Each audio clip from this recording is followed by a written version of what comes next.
Hello guys, Devon here. So we got a post-POTE profile.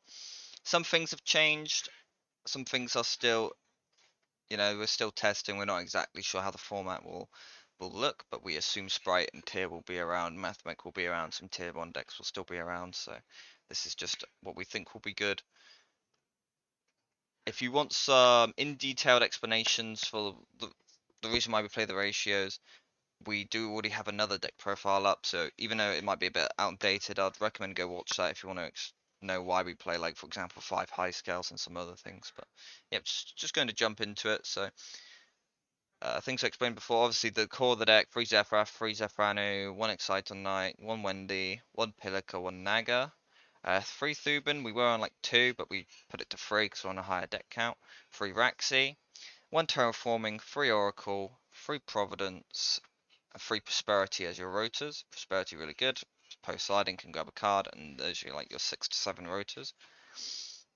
We'll play 2 Pathfinder. Might be a bit weird, but you don't want to play more than that because you don't want to see too many copies of Oracle. You could just play 1 if you want, but 2's fine. It's not just a copy of Oracle because it can grab mine, even going first. So we play 2. We play 1 Path, 1 Divine Strike, 1 9 Pillars, and then the 3 War. Reason why we play 3 War is the best card to draw, best card to grind with, so we play 3 of it. Play 3 Gamma. It's going to be really good next format to be able to deal with Ogre, which people are going to play to deal with Gigantic Spite. And another out to Ogre is going to be 3 Shifter.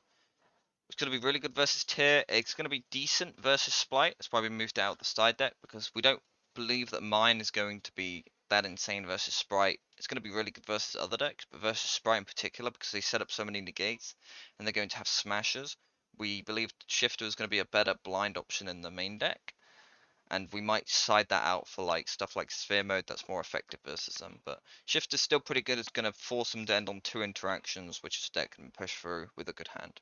We still play the 1 Mining, we play the 1 Terraforming, and we can also tutor it off of Prosperity. And then we still play the Croc Combo and Vanity's Fiend. Ibly explained before, really good versus Evenly. Lightning Storm can side it in, can be your alternative Croc combo post siding. Play Free Exchange, explained that before as well. It's one of the few decks that can use it. Hand Knowledge is really good. We're going to play 3 Sphere Mode versus Splite. It's going to be really good versus that deck. You see Sphere Mode, and I assume you probably win with a good hand. They can play through a hand trap. 3 Lava Golem. This could be like a bit overkill because Tyr is the one deck that I'm not sure what board they're going to end on. I know that branded versions are going to end on 2 to 3 monsters. I don't know if pure versions are going to end on 2 monsters that consistently. So gonna just play 3 and see how that goes. But I play the 1 Zombie World because I still believe Flunder is going to be rearing its ugly little head around the corner. So having preparation for that is going to be good. Playing the 3 Epsilon. Mathmech is going to be a deck, Exorcist is going to be a deck, so having an out to traps and a really strong one in that.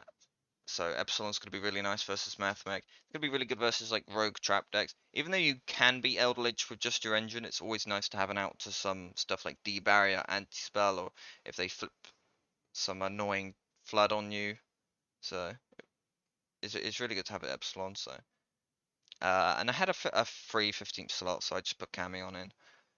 It's decent versus Sprite if they don't end on smashers, because you can just shuffle away the totally awesome and they don't get the add back. But if they have the smashers, it can be pretty meh. We got the 1 Armorage for Ibly, the 1 Gravity Controller, the 1 Lambda for Gamma, the Hulk package to tag into Horus on the opponent's turn with Riser. Obviously Horus, the Beyond to allow for OTKs and some removal and follow up. Boral Sword for the OTKs. Omega to turn Gamma into something. Croc combo, so we play Ravenous Croc of course. Chaofeng is the 1 card that could maybe be exchanged for something like a Shen Shen, depends on your locals to be honest. Chengying, it's decent with Divine Strikes, a big boy versus control matchups. It's usually this or Barone is one of the level 10s you usually end up banishing off Prosperity. So I know Musa prefers to keep Chengying, so Barone can come in to the mid game if you need it. The Sheridan for the 2 news and to turn the opponent's monster into something, and then the Baguska. It's a big reason why we're playing like 3 Thuban and 2 Pathfinder. And the exciting night is that we have loads of level 4s that can come up into Bagooska. It won't come up that often, but it can come up. So yep. So that's the deck list. Not many changes. Main thing being shifter into the main deck to make room for more blowouts in the side. So we'll do an updated list in the future if anything changes. And yeah. So thank you for watching. Peace.